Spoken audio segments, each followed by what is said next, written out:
नमस्कार, देश न्यूज में आपका स्वागत है। मैं हूं आपके साथ सूरज पाठक और आप देख रहे हैं हमारा खास कार्यक्रम मंथन। मंथन में आज हम बात करने वाले हैं कि सनातन की सनसनी। दरअसल मध्य प्रदेश में चुनाव हो चुके हैं, छत्तीसगढ़ में चुनाव हो चुके हैं और अब हिंदी पट्टी के राज्यों में चुनावों की बारी है राजस्थान की। राजस्थान में चुनाव होने वाले हैं 25 नवंबर को, यहाँ पर मतदान होने वाला है।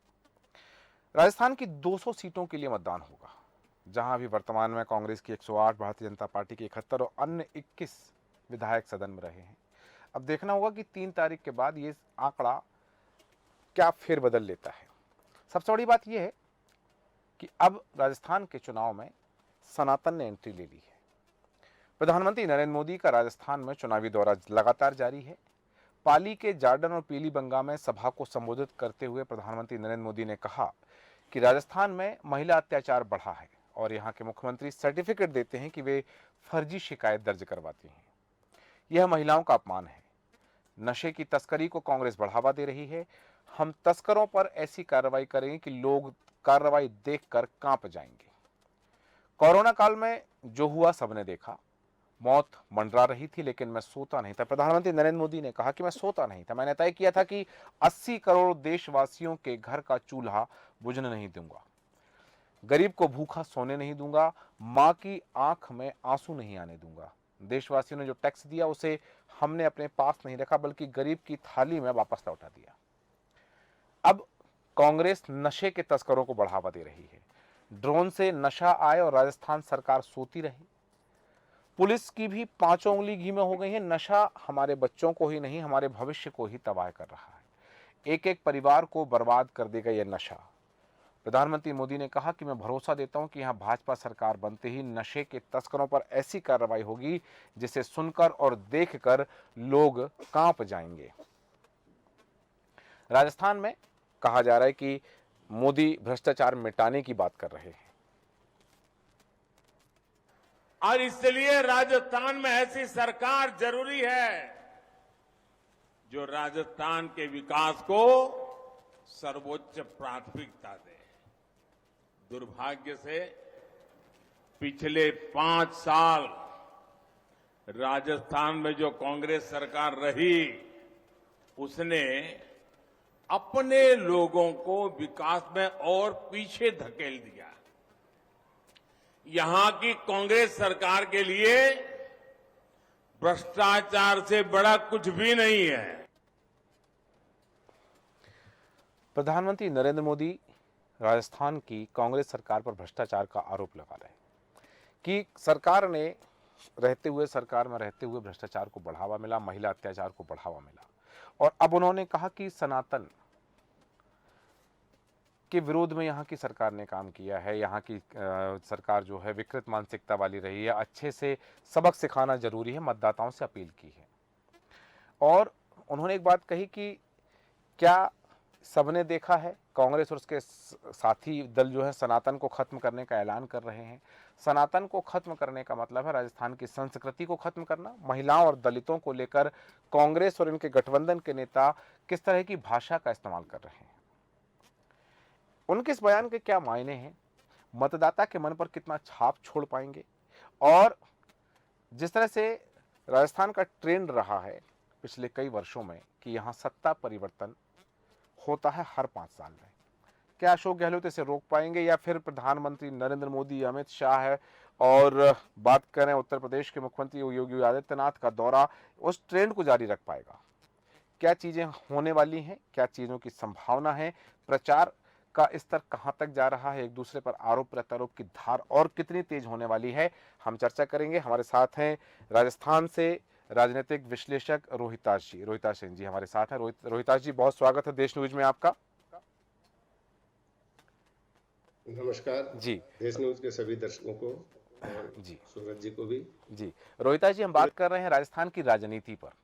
राजस्थान की सियासत इस समय कुछ अलग ही रंग दिखा रही है, कुछ अलग ही तस्वीर लिए हुए। चूंकि आपने पहले भी कई चुनाव देखे हैं, कई चुनावों का सटीक विश्लेषण भी किया है, तो ये जो चुनाव है राजस्थान का, जैसा कि राजस्थान में ट्रेंड रहा है कि सत्ता परिवर्तन होता है हर 5 साल में। अशोक गहलोत बहुत पहले कह चुके थे कि मैं इस ट्रेंड को इस बार ब्रेक कर दूंगा, रोक दूंगा। लगता है आपको कि वो जनता तक अपनी बात पहुंचा रहे हैं या सरकार के प्रति कोई एंटी इनकम्बेंसी फैक्टर तो नहीं है राजस्थान में? देखिए, सबसे पहले तो अपन बात करें राजस्थान के ट्रेंड की। जी। राजस्थान में ये ट्रेंड बना हुआ है कि हर 5 साल में जी। सरकार बदल जाती है, जी। सरकार को बदलने का ट्रेंड रहा है। हाँ। और अभी आज भी मैं फील्ड में था, कई क्षेत्रों में जाके आया हूँ जी। और कई लोगों से मैंने रूबरू किया है, तो उनका यही कहना था कि भैया अब की बार तो सरकार बदलनी है। हम्म। राजस्थान में तो रिवाज भी है, हाँ। लेकिन क्योंकि सरकार कांग्रेस की है, मुख्यमंत्री अशोक गहलोत साहब ये चाह रहे हैं कि सरकार रिपीट हो और इसके लिए वो भरसक प्रयास कर रहे हैं। जी। लेकिन धरातल पर उनकी जो स्कीम्स हैं, उनकी जो योजनाएं हैं, जी। उनका बहुत कम असर लोगों तक पहुंचा है। हम्म। ऐसा नहीं है कि वो जिस कॉन्फिडेंस के साथ में कर रहे हैं, जिस भरोसे के साथ में कर रहे हैं, जी। ऐसा कुछ नहीं है राजस्थान में। हम्म। यहाँ एक बात जरूर है तो रोहिता जी, एक सवाल आ रहा है कि जैसे बीच जी, में हमने देखा चुनाव से कुछ समय पहले मार्च अप्रैल में जो स्थितियां चल रही थी कि सचिन पायलट अलग दिशा में जा रहे थे, अशोक गहलोत अलग दिशा में जा रहे थे। हालांकि बाद में बात यह आई कि दोनों में समझौता हो गया है कुछ चीजों को लेकर, कई पद को लेकर के, चीजों को लेकर के। आपको लगता है कि वो जो उस समय घटनाक्रम हुआ, चाहे वो पैदल यात्रा हो 125 किलोमीटर की या एक दिन का उपवास हो, उसका असर चुनाव में नहीं होगा? पूरा होगा। जी। आज भी कोई ये मानने को तैयार नहीं है कि गहलोत जी और सचिन पायलट एक हो गए हैं। जी। सचिन पायलट के समर्थक उसमें बहुत ज्यादा आप बात करें तो गुर्जर समुदाय, जो राजस्थान का गुर्जर समाज है, जी। वो सचिन पायलट को राजस्थान का भावी मुख्यमंत्री देख रहा था। लेकिन जब सचिन पायलट को मुख्य नहीं बनाया गया तो उन सारे युवाओं का, जो गुर्जर समाज के थे और गुर्जर समाज के जो लोग थे, जी। सबको ऐसा लगा कि हमारे हित के साथ कुठाराघात हुआ है, हमारे आदमी के साथ कुठाराघात हुआ है। आज वो उसका बहुत सा तबका, जी। आप कह सकते हैं कि 80 से 90% गुर्जर समुदाय हाँ। ये मान के चल रहा है कि कांग्रेस को वोट देने का मतलब है अशोक गहलोत को सपोर्ट करना। जी। ऐसे में उनका आदमी कमजोर होगा तो वो वोट बैंक जो गुर्जर समुदाय का है वो खिसक कर बीजेपी की तरफ चला गया है। जी। यहाँ जैसे आपने कहा कि ये जो वर्ग विशेष का वोट था वो जो कहा जाता है कि कांग्रेस का वोट बैंक है वो अब खसक गया है।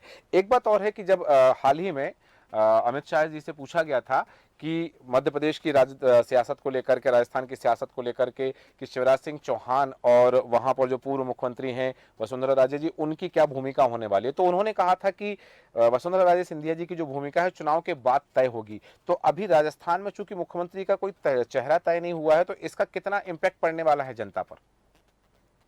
ये बात तो मैं आपको कह सकता हूं कि अगर वसुंधरा जी का चेहरा 12 महीने पहले भी अगर डिक्लेयर कर देते जी।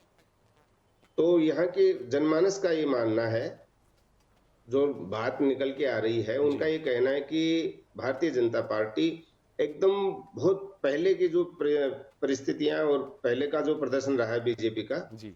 उससे भी 21 हो जाता।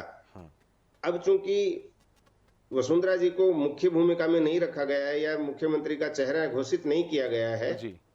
तब भी लोग ये मानते हैं कि राजस्थान में मुख्यमंत्री बनेंगी तो वसुंधरा जी ही बनेंगी। जी। इनके अलावा और कोई विकल्प नहीं है भारतीय जनता पार्टी के पास। जब अर्जुन राम मेघवाल का कद बढ़ाया गया केंद्र के मंत्रिमंडल में, तो कयास लगाए जा रहे थे कि कहीं ना कहीं मुख्यमंत्री का चेहरा अर्जुन राम मेघवाल हो सकते हैं। इस बात को क्या सिरे से नकार दिया है अभी विधानसभा चुनाव में? ये तो कहीं पर भी, क्योंकि पहले मीडिया में जरूर ये बातें आई थी जी। जब उनका कद बढ़ाया जी। मेघवाल जी का, जी। लेकिन धरातल पर ऐसा कुछ नहीं है। ठीक। ये तो दबी जुबान से भारतीय जनता पार्टी के लोग भी ये कहते हैं कि अगर मैडम को रिपीट नहीं करेंगे मुख्यमंत्री के रूप में, मैडम को नहीं बनाया जाता है मुख्यमंत्री, तो कोई अप्रत्याशित चेहरा लेके आएंगे जिसकी राजस्थान के लोगों ने कभी कल्पना नहीं की होगी। और अगर ऐसा नहीं होता है तो जो चेहरे आज राजनीति में दिख रहे हैं उन चेहरों में कोई नहीं आएगा। चूंकि आपने राजस्थान की राजनीति को बहुत करीब से देखा है और यहाँ तक कि चाहे मुख्यमंत्री निवास की बात करें, मंत्रालय की बात करें, वहाँ की ब्यूरोक्रेसी की बात करें, बहुत करीब से आपने हर चीज का बहुत बारीकी से विश्लेषण किया है कई वर्षों तक। तो अभी जो प्रचार की धार चल रही है, चाहे हम बात करें प्रधानमंत्री नरेंद्र मोदी लगातार वहां दौरे पर हैं, केंद्रीय गृह मंत्री अमित शाह लगातार दौरे पर हैं, कांग्रेस प्रदेश अध्यक्ष की बात करें, बीजेपी प्रदेश अध्यक्ष की बात करें, राष्ट्रीय अध्यक्ष की बात करें, तो सभी दौरे पर हैं वहां पर। आपको लगता है कि जो प्रचार की धार है, आरोपों की जो धार धीरे धीरे और शने शने तेज होती जा रही है, तो इसका जनता के मन पर, वहां की मतदाता के मन पर कुछ असर होने वाला है, या मतदाता अपना मन पहले से मना के बैठा है? देखिए, वैसे तो होता यही है कि चुनाव से पहले मतदाता अपना मन बना लेता है जी। अब चूंकि बड़े बड़े नेताओं के दौरे हो रहे हैं, जनसभाएं हो रही हैं, कांग्रेस के भी प्रदेश अध्यक्ष से लेके अन्य अन्य पदाधिकारी आ रहे हैं, भारतीय जनता पार्टी के भी लोग आ रहे हैं जी। अब उसमें देखने वाली बात यह है कि आने वाले लोगों में कौन आदमी अपनी बात कितने प्रभाव से कह सकता है और उनका कहने का राजस्थान की जनता पे कितना प्रभाव होगा। जी।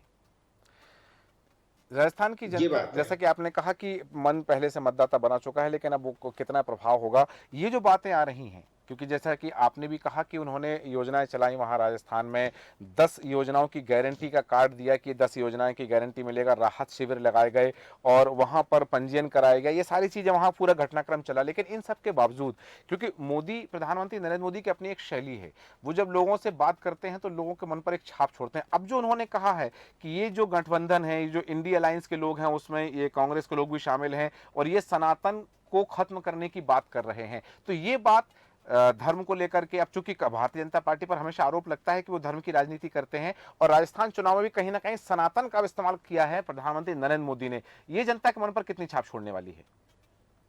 देखिए, आपकी बात का मैं अक्सर से समर्थन करता हूं कि प्रधानमंत्री जी जब भी कहीं जाते हैं तो उसका बहुत ज्यादा इंपैक्ट होता है वहां के लोगों पर जी। और कांग्रेस के राहुल गांधी जी आते हैं, राहुल गांधी जी ने कल भी और आज भी और अभी पिछले जब से राजस्थान में सक्रिय हैं, वो गारंटियां दे रहे हैं गहलोत जी की। जी। एक सभा में तो गहलोत जी को भी पूछ लिया लोगों ने कि साहब आपके युवराज जी ये कह के गए थे, हाँ। 1 2 3 4 10 तक की गिनती करी थी और 10 दिन में किसानों का कर्जा माफ कर देंगे। जी। आपने अभी तक तो नहीं किया, पूरे 5 साल बीत गए। हाँ। अब आप जो दूसरी गारंटियां दे रहे हैं, इनकी क्या गारंटी है कि आप कर देंगे? जी। लेकिन मोदी जी के सामने तो कोई बोलने का मतलब ही नहीं है। हाँ। आपने कभी पूरे देश में कहीं कोई ऐसी सभा, जनसभा ऐसा नहीं सुना होगा हाँ। कि मोदी जी भाषण करने जा रहे हो, नरेंद्र मोदी भाषण कर रहे हो या सभा में जा रहे हो और उनके सामने खड़गे, कांग्रेस, राहुल गांधी जिंदाबाद के नारे लगे हों। ऐसा कभी नहीं हुआ जी। लेकिन हमारे गहलोत साहब के सामने ऐसा कई बार राजस्थान में हो चुका है। हाँ। राहुल जी के साथ में तो हुआ ही हुआ है। जी हाँ। राजस्थान में भी मुख्यमंत्री के सामने ऐसा हुआ है। हाँ। तो मेरा ये मानना है कि उनकी पैठ जो है, हाँ, वो जनमानस तक नहीं है और दूसरे वाले लोग जो भारतीय जनता पार्टी के लोग हैं, उनकी पैठ उस आदमी तक है जो वो दिल से उनको चाहता है। चलिए, एक आखिरी सवाल और के सामने, एक आखिरी सवाल, अंतिम प्रतिक्रिया चाहूंगा कि एनसीआरबी के जो आंकड़े आए थे, वहां राजस्थान में महिला अपराध को लेकर के सबसे बड़ी बात कही गई थी कि राजस्थान में महिला अपराध का आंकड़ा बढ़ा है, देश में नंबर 1 पर पहुंचा है, चाहे दुष्कर्म के मामले हो, महिला सताने के मामले हो, तो इस तरह के जो मामले सामने आए हैं, इस बात को भारतीय जनता पार्टी कैश कराने में कितना कामयाब हो पाएगी कि राजस्थान में कांग्रेस की सरकार में महिलाएं सुरक्षित नहीं है? जी, ये बात आप कह रहे हैं, उसमें ऐसा है कि भारतीय जनता पार्टी ने राजस्थान में पूरे 5 साल के दौरान सशक्त विपक्ष की भूमिका नहीं निभाई। जी। जो काम भारतीय जनता पार्टी को, भारतीय जनता पार्टी के नेताओं को करना था, राजस्थान में अगर जयपुर और जयपुर के 100 किलोमीटर 200 किलोमीटर के क्षेत्र को अगर देखा जाए जी, तो भारतीय जनता पार्टी का एकमात्र चेहरा है डॉक्टर किरोड़ी लाल मीणा जी। उन्होंने हर उस अन्याय का प्रतिकार किया जो सरकार के द्वारा या अपराधियों के द्वारा किसी के साथ में प्रतिकार किया गया हो, अपराध कारित किया गया हो जी। और उसमें भी भारतीय जनता पार्टी उनके साथ में कई बार नहीं रही है। तो भारतीय जनता पार्टी इस मामले में फिसड्डी साबित हुई है, आप यूं कह सकते हैं जी। जी, हालांकि आपने मेरा ये अंतिम सवाल था, लेकिन इसमें से एक बात और निकल के आई है कि क्या भारतीय जनता पार्टी में ही पिछले 5 सालों में आपस में फूट देखी गई है कि जिसका नतीजा है कि कांग्रेस की सरकार बन पाई थी उस समय? हालांकि कांग्रेस में भी एकजुटता तो नजर नहीं आई, लेकिन भारतीय जनता पार्टी की अंदरूनी कलह ही पिछले 2018 में कांग्रेस को सफलता दिलाने में कारगर भूमिका में रही है। उसमें अपन दोबारा अगर कभी चर्चा करेंगे तो मैं आपको विस्तार से बताऊंगा। भारतीय जनता पार्टी और राजस्थान में कांग्रेस पार्टी दो मुख्य पार्टियां थी और दोनों में दो दो मुख्य व्यक्ति थे। हाँ। भारतीय जनता पार्टी की तरफ मैडम वसुंधरा राजे थी और कांग्रेस में अशोक गहलोत साहब थे। दोनों ने अपने पूरे प्रयास किए कि सरकार आए। हाँ। लेकिन उनके प्रयास जो थे, कांग्रेस के लिए कांग्रेस पार्टी ये चाह रही थी कि 100 सीटें जो हमारी आए वो 100 से ज्यादा आए, जिससे हम हमारी इच्छा के मुख्यमंत्री को पद पे बैठा सकें जी।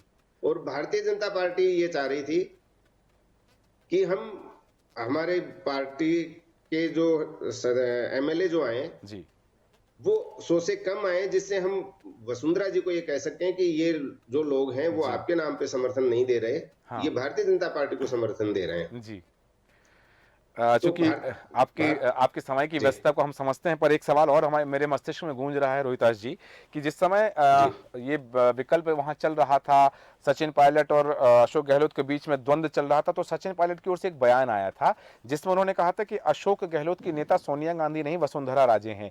तो कांग्रेसी कार्यकर्ताओं पर इस बयान का और इस विचारधारा का क्या अंतर पड़ा है?